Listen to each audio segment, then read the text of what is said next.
البدع والأهواء، أهل البدع العقائدية وأهل البدع السياسية.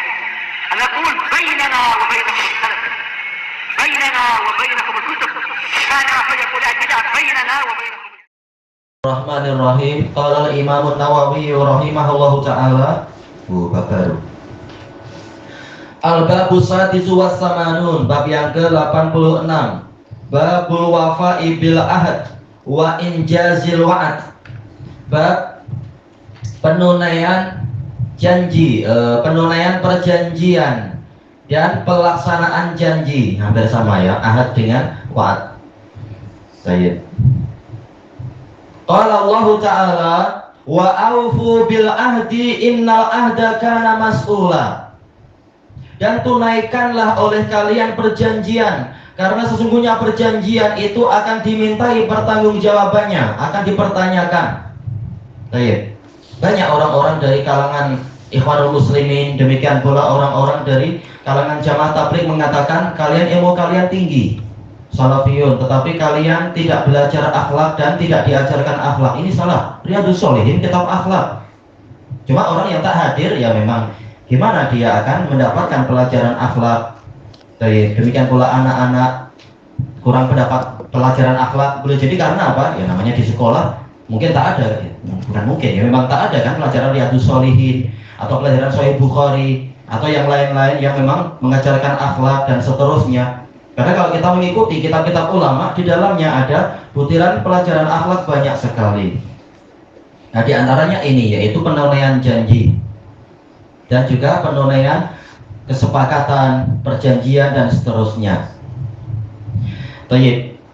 Dijelaskan oleh Al-Imam At-Tabari rahimahullahu taala bahwasanya al-ahd di sini mencakupi perjanjian kita dengan Allah, juga perjanjian kita dengan diri kita sendiri, juga perjanjian kita dengan orang lain. Yaitu intinya adalah kewajiban yang dijanjikan untuk ditunaikan. Kita telah mengatakan la ilaha illallah Muhammadur Rasulullah. Berarti apa? Kita berjanji untuk melaksanakan perintah dan larangan Allah, untuk melaksanakan perintah dan larangan Nabi. Nah, ini bagian dari ahad, perjanjian. Demikian pula tatkala kita mewajibkan diri sendiri, mungkin apa? Nazar-nazar itu jelas ini masuk dalam ahad. Demikian pula tatkala kita membuat perjanjian dengan orang. Kita sudah misalkan kalau laki-laki janji kepada bapak itu, saya janji akan merawat anak bapak dengan baik dalam akad nikah itu.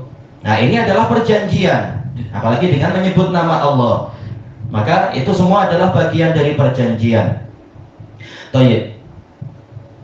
Maka itu semua bagian dari apa yang Allah wajibkan untuk ditunaikan. Demikian pula si wanita tatkala dia memang sudah menerima lamaran, berarti dia memang sudah berjanji kepada Allah Ta'ala, juga kepada orang tua dan kepada suami. Dia akan taat pada suaminya di dalam perkara yang ma'ruf. Ma'ruf itu apa? Yang wajib, yang mustahab, yang mubah, dan suaminya berijtihad, ini adalah demi kebaikan. Nah, ini ma'ruf. Baik. Dan tak boleh membantah ini, tapi orang tua saya suruh ini. Tak. Sekarang perwalian sudah dipindahkan. Perwalian sekarang bukan di tangan orang tua, tapi di tangan apa? Suami. Perwalian tertinggi. Jelas semuanya masih wali, mukminin semuanya wali satu sama lain. Tetapi perwalian tertinggi dan tanggung jawab tertinggi bukan lagi orang tuanya yang akan ditanya oleh Allah, tapi si suaminya yang ditanya. Maka dia taatnya yang tertinggi di antara para makhluk, tentunya selain Rasulullah, itu adalah kepada suaminya. Demikian pula perkara-perkara yang lain, karena ini akan ditanyakan. Ayat ini telah kita lewati di dalam awal-awal bab yang sebelumnya.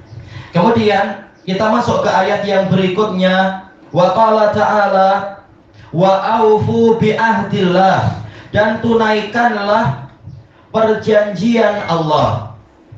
Dijelaskan oleh Al-Qurtubi rahimahullahu ta'ala bahwasanya ini mencakup segalanya, yaitu maksudnya adalah perjanjian dengan Allah, yaitu kita berjanji untuk melaksanakan perintah dan juga berjanji untuk menjauhi larangan dan sebagainya. Nah, ini bagian dari perjanjian kita dengan Allah. Dan masuk perjanjian kita dengan Allah adalah kita melaksanakan perintah Allah, innallaha ya'muru bil adli wal ihsan.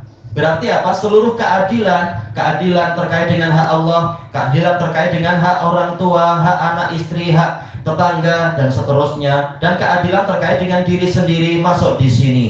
Juga masalah ihsan terkait dengan ibadah pada Allah, ihsan terkait dengan masalah apa? Hak orang lain, kita berbuat ihsan kepada sesama manusia dan kepada hewan, semuanya masuk dalam perintah Allah Ta'ala.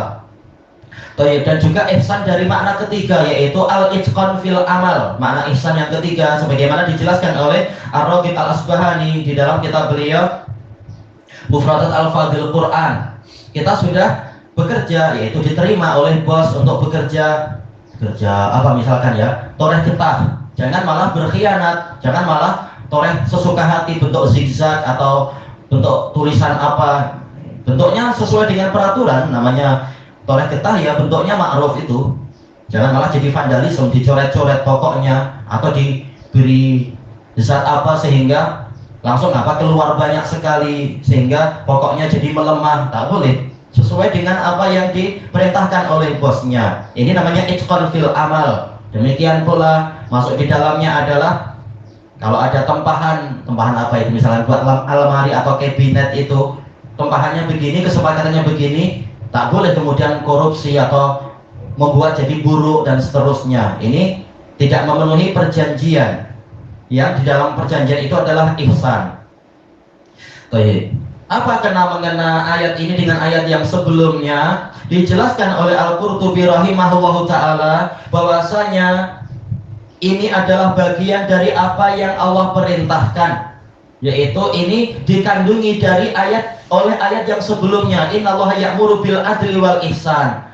Di antara perintah dan larangan ini, perintahnya ini, wa aufu bi ahdillah, tunaikanlah perjanjian Allah. Dan kata beliau termasuk dari perjanjian tersebut adalah yaitu kita berniaga dengan cara yang baik, karena ini terkait dengan kesepakatan yang dibentuk dengan orang itu. Kita sebagai penjual atau kita sebagai pembeli, di situ ada ahad, ada kesepakatan. Maka tunaikan kesepakatan tadi. Kalaupun membatalkan, batalkan dengan cara yang ma'ruf, yaitu sebelum Anda berpisah dengan dia. Baik. Kalau sudah berpisah, Anda tak berhak untuk menuntut pembatalan, tapi apa? Meminta belas kasihan, itu boleh. Baik. Dan itu masuk di dalam perjanjian dengan Allah Ta'ala, yaitu perniagaan dengan sesama manusia. Karena Allah Ta'ala sudah memberikan pelajaran terkait dengan masalah jual beli. Wala ta'kulu amwalakum bainakum bil batili illa an takuna tijaratan an taradhim minkum. Jangan kalian memakan harta benda di antara kalian dengan cara yang batil, tetapi hendaknya dengan cara perniagaan yang dibangun di atas keridhaan di antara kalian, keridhaan dari kalian. Baik. Dijelaskan juga ayat ini oleh Imam Ibnu Katsir dengan bahasa yang singkat bahwasanya ini menunjukkan wajibnya menunaikan segala bentuk perjanjian. Setelahnya beliau membahas kelanjutan ayat, bukan membahas masalah ini. Adapun kalau Imam Al-Baghawi mengatakan makna ahad di sini adalah yamin, yaitu sumpah. Tetapi ini dibantah oleh para ulama yang lain bahwasanya bukan sekedar sumpah, tapi bahkan lebih umum. Mungkin berupa sumpah, mungkin berupa kesepakatan-kesepakatan semuanya. Makanya Imam At-Tabari sendiri, jelas At-Tabari sebelum Al-Baghawi ya, beliau mengatakan tentang ayat ini wa aufu bi ahdillah. Al-ahad itu mencakup apa? Misa, yaitu perjanjian. Wal akad semuanya masuk dalam ahad. Al-Qurtubi mengatakan masuk di dalamnya adalah al-wa'ad, yaitu janji secara umum.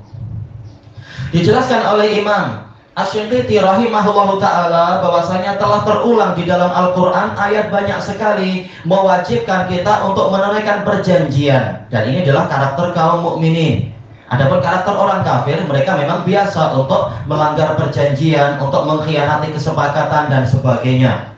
Dan telah dijelaskan kata Imam Asy-Syanqiti bahwasanya orang yang dia itu tidak menunaikan kesepakatan, tentunya tanpa udzur, kalau dengan udzur ya lain, maka dia itu akan tertimpa dosa. Sebagaimana orang yang menunaikan kesepakatan, dia akan mendapatkan pahala. Faman nakasa fa innama yanqusu ala nafsihi wa man awfa bima ahada alaihi Allah fasayutihi ajran azima. Barang siapa membatalkan kesepakatan, maka sesungguhnya dia membatalkan kesepakatan yang itu akan menimpa kerugiannya dirinya sendiri. Yanqusu ala nafsihi berarti apa? Membatalkan pahala untuk dirinya sendiri dan justru akan merugikan dia. Ala nafsihi itu kerugian. Dan barang siapa menunaikan apa yang telah dia janjikan kepada Allah, maka Allah akan memberikan kepada mereka pahala yang agung.